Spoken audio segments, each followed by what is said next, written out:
Righto, so I'm doing this short recording to help make up, well, to make up for the bit that I recorded yesterday where the sound cut off for the second half of the video in the class yesterday. So we were working through our details for the veranda, so basing it on this type of detail here where we're pitching our rafters off the main front wall of the house, supporting that on posts with a veranda beam here that's acting as a fascia with some intermediate battens to support our sheeting at the top, and doing all the details associated with that. So we got up to the point of, so we had a look at sizes of timber available, and we got up to the point of calculating our veranda beam size and span. Now I won't give everything to you in terms of calculating that size.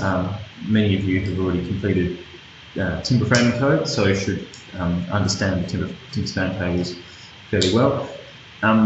You'll be watching this video just before attendance day. Hopefully you get to watch this video this weekend prior to attendance day on Monday. So if any of you have any questions specifically about this, I can possibly make time on Monday to have a bit of a chat about these things as well. But basically, we look at our roof load width for our veranda. Our roof load width is going to be, I think, approximately 1 metre for that. And then we've got our rafter spacing at 1200 because it's a sheet roof. And we've got, look, I'm not quite sure exactly what span veranda beam we've got, but if we've got around 2900 span, I think that'll be pretty much the maximum span there. We can carry 10 kilograms per square metre with that. So that's probably what we're looking at, 10 kilograms per square metre for our roof sheeting. So we'll probably be fine with a 120 by 45, or we can increase that to a 140/35 depending on our supply of LOSP. So we've got our LOSP sizes here. We've got 140/42, which is going to meet that quite easily. So we need to have H3 LOSP for that. But go through that plan in a much more thorough fashion than I have just now. So looking at your veranda post spacings and determine your sizes of veranda beams from that, and also you'll probably end up using that same size piece of timber for your pitching plate as well, since you're getting it for the veranda beam. If it works with your detail, you could have that same size or slightly smaller. You can cut it down for your pitching plate, because we've got very short spans on that pitching plate. So that's our veranda beam. When it comes to our posts, you may work through the AS 1684. Well, I encourage you to work through AS 1684 to have a look at those post sizes. However, probably working through there with such a small veranda, I can say with a very high degree of confidence that we're going to end up with very small post sizes. And if we refer back to our available softwood size, but I can tell you straight away that the smallest veranda posts you can be buying at 88 by 88 H3 LOSP, typically available sizes. You probably get ones smaller as a special order, but that's the mainstay of what's used. So you can size up your posts from AS 1684, but our 88 by 88 standard veranda post is easily going to meet that one. Then after that, after we've sized up all of our members, so we'll do the sizing up of our rafters in the same fashion, and then the sizing up of our roof battens using the span tables. Now our rafters and our roof battens, they don't have to be F7H3 LOSP treated. They can just simply be MGP10 because they're all protected. They're all under cover of our roof sheeting there, so that can be MGP10. But because it's a veranda, you might want to have that dressed all round timber. So once again, have a look at your size available in SA for your Drexel round. You may end up want to size them up as F7s anyhow for your Drexel round. But that's fine. Either way, if you specify MGP10 or F7 DAR, that's both of those options are completely fine by me. But with our tie downs, so we've sized up all our timber. We have to work out what tie downs are going to be appropriate. Whether we can just use nail gun, or whether we need to use bugle batten screws, or even more so for our tie downs. So we're looking at doing it in seasoned softwood. So probably radiata pine is going to be our F7 material.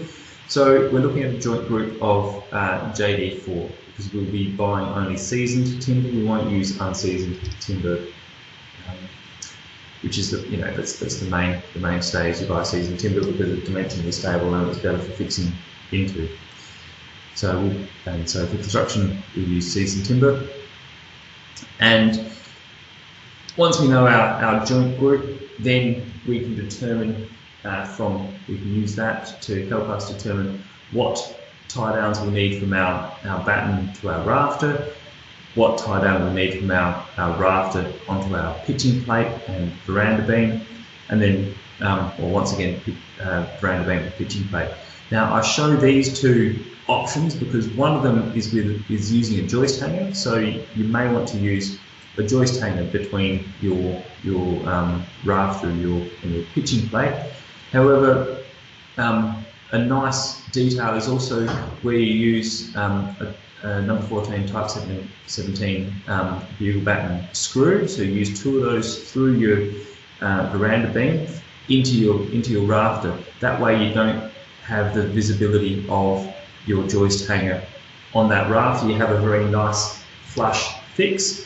Your M10 coach screws are probably a little bit of an overkill in this regard, and a little bit more complex to install, whereas the bugle battens are very simply, you use two of those to stop the rafter twisting. So if we head straight over here, we've got JD4, so two number 14 type 17 screws are going to give 2.9 kilonewtons of restraint for that fixing. So we've got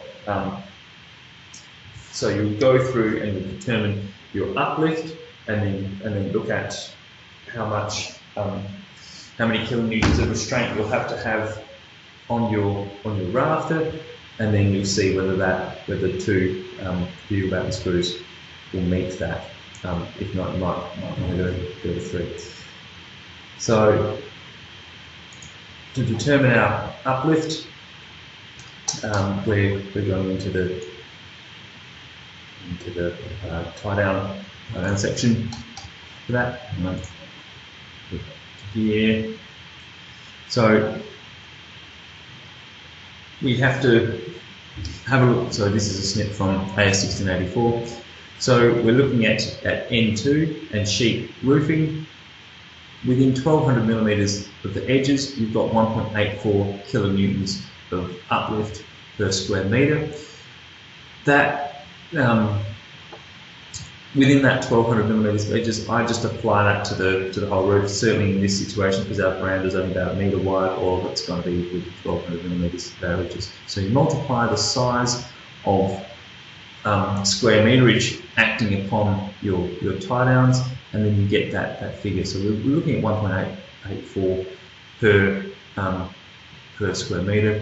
We've probably got a bit less than, well, probably about half a square metre acting in each tie down there. That's just very rough figures. Please go through and calculate that accurately. But yeah, our two bugle batten screws certainly meet that quite easily. So that's one way you can go about it, or you can use a joist hanger and use this table to determine the number of nails per wing in the joist hanger. Then, so we'll do our batten to rafter. You may want to use shot-fired nails, or work through and see if see if whether the shot fired nails are enough, or whether you end up having to use a bugle batten screw for your roof batten onto your rafter. So once again, calculate the square meterage acting upon that particular tie down fixing, and then multiply that by, is it 1.82? Where are we? Sheet 1.84, so multiply that by 1.84 to get your kilonewtons of uplift, and then specify which sort of fixing for your battens, and then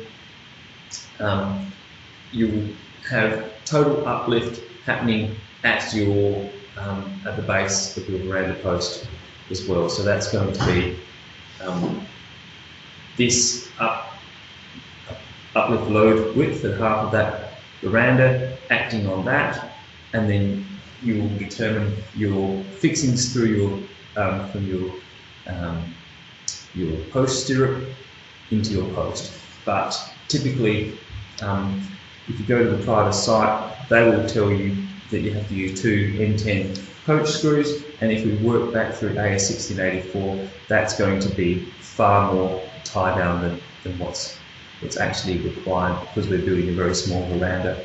So in all practical likelihood, you're going to be very comfortable using 2 M10 coach screws, but go through that process of having a bit of a check. So this is not just about what applies to our project in this site, but how to go through that process, find these details for any building you're going to be working on.